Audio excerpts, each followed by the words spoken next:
Abbiamo detto a sufficienza, quindi facciamo un on-off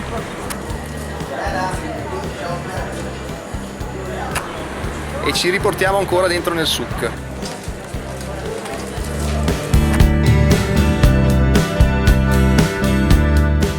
Adesso prenderemo un taxi e andremo al souk di Mutra, che è uno dei mercati più antichi di tutto il Medio Oriente e sicuramente il più antico di Muscat.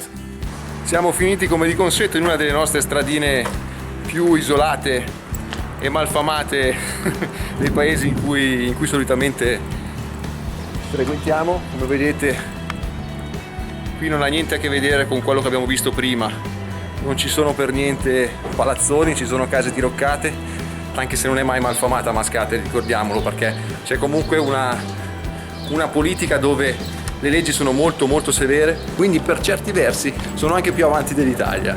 Questo è l'ingresso del souk. Eccoci qui, adesso siamo proprio nella via più stretta di Mascate. È uno dei posti più particolari, sicuramente il più antico di tutta Mascate. Ora non so sinceramente quanto si possa tenere la telecamera, ci stanno guardando un pochino male adesso, probabilmente anche perché ci sono delle donne col costume tipico e forse non è molto gradita la cosa. Infatti sto cercando di accelerare per non fermarmi in modo da non dare un punto di riferimento a niente. Ora vedo un posto che sembra una sorta di street food. Ora stiamo entrando in una viettina piccolina dove è strapieno di incenso. C'è una nebbia pazzesca, sembra di essere in chiesa. L'odore è particolarmente forte, è particolare, non sono mai stato in un posto del genere, nemmeno nei vari bazar che ci sono in Tunisia, a Gerba o tutti gli altri posti. Abbiamo un sacco di negozi sulle stoffe, con tappeti, varie gonne, sciarpe, c'è una forte influenza indiana. Prima ho cercato di fare delle riprese ferme fisse, però siamo stati bloccati, mentre invece andando in questa maniera, andando con questa velocità, non fanno nemmeno tempo a fermarci per dirci qualcosa, pensano che stia facendo chissà che cosa, magari per la televisione, non lo so, sta di fatto che comunque nessuno rompe le scatole. Si è tolta tutta quella parvenza di chiesa perché non esiste praticamente più nessun tipo di incenso adesso.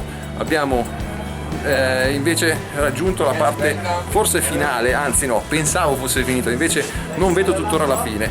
Adesso vediamo che cosa ci riserverà ancora questo souk.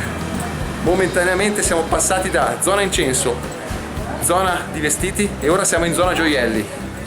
La maggior parte dell'argento e dei gioielli che si vedono sono di manifattura indiana, perché l'argento omanita è molto raro ed è molto costoso. Spostandoci verso l'esterno non si trovano più negozietti, ma si trovano bar, si trovano calzolai, si trovano persone che fanno le unghie, ci sono i barbieri. Diciamo che sono più servizi della persona, ma non vendita di oggetti.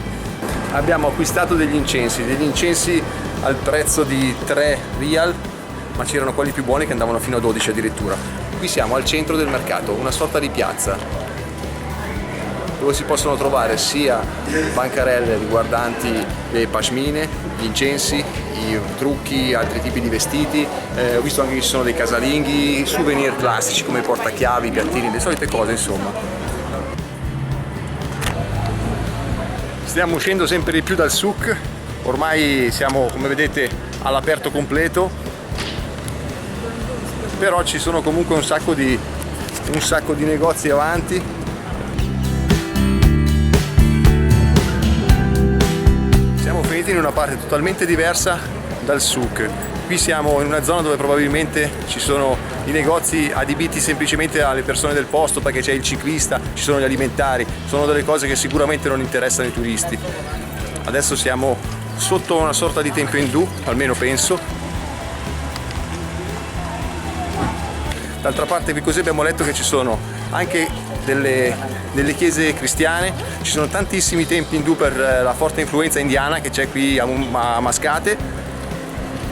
Aspetta, vieni dentro di qua. Alle volte si trovano delle strade che sembrano private perché c'è una sorta di cancello prima di entrare. Invece due ragazzi ci hanno detto che è tutto ok, che si può entrare senza problemi perché effettivamente in avanti si trova uno sbocco stradale ed infatti è così. Qui così siamo sempre in zona commerciale per gli indigeni, in quanto ci sono calzolai, ci sono pelletterie, nulla a che vedere con souvenir o prodotti tipici. Le persone sono parecchio tranquille qui in Oman, perché il sultano, che adesso ha 75 anni, un sultano che nel corso degli anni ha portato l'Oman ad essere molto evoluto e soprattutto molto aperto mentalmente, al punto che ci sono anche diversi templi indù e ci sono tantissime anche chiese cristiane proprio per i turisti e per chi ci lavora. Il regno di questo sultano dura da circa 45 anni ed è succeduto al padre, come? Facendo un colpo di stato. È andato a studiare a 19 anni in Inghilterra, lì si è forgiato la mente, praticamente se l'è aperta. Quando è ritornato ha fatto il colpo di stato contro suo padre e da lì ha cominciato ad avere un rapporto pacifico sia con l'Occidente che con il Medio Oriente. È sempre rimasto neutrale nei vari conflitti. È sempre rimasto neutrale nei vari conflitti.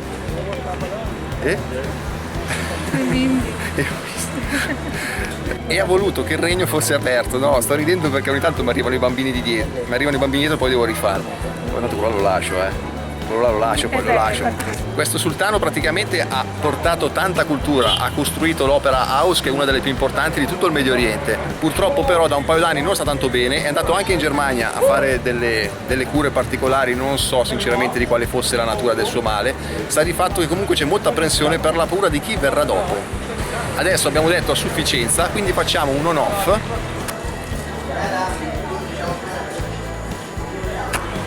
E ci riportiamo ancora dentro nel souk. Siamo nella piazza centrale del souk di Matra. Ci sono panchine di ristoro, ma sinceramente non so se sono di qualche negozietto e tra un po' arriverà qualcuno a rivendicarne la proprietà e vorrà venderci qualche incenso o qualcosa. Una cosa che posso dire è che ci vorrebbe qualche baracchino che vendesse qualcosa da bere, perché con tutto questo incenso si secca praticamente tantissimo la gola, ma non si riesce a trovare nulla da bere. Adesso proviamo a uscire e trovare qualcosa, altrimenti tra un po' si muore.